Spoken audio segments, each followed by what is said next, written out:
در دایره اقدام ترافی تور روز 5 فوریه سال آینده برای اولین بار در تاریخ جامی که به غالبان مسابقات قهرمانی فوتبال جهان تقدیم می‌گردد به تاجیکستان آورده خواهد شد. این جام در دوشنبه به نمایش گذاشته می شود. با اطلاع مقامات فدراسیون فوتبال تاجیکستان، همه خواهشمندان می توانند جام رسمی مسابقات قهرمانی فوتبال جهان را که فیفا می گذراند ببینند و با این جایزه افسانوی عکس برداری کنند. در دایره تشریف جایزه اصلی جهانی فوتبال به پایتخت تاجیکستان، مهمانان چهاربینی اینچنین امکان دارند در برنامه دلخوشی شرکت ورزند.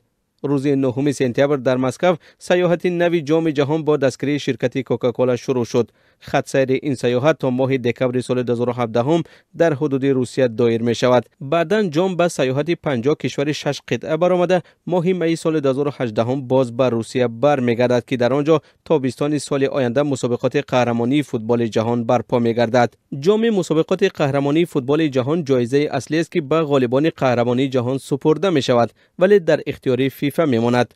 جام از طلای خالص ساخته شده است و بیش از 6 کیلوگرم وزن دارد. آن از 2 پیکره انسانی که کره زمین را بالای دستهایشان برداشتند عبارت است.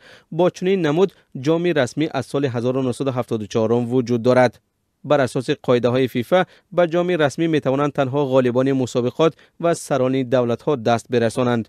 جایزه اصلی به هیچ کس جاوید سپرده نمی شود.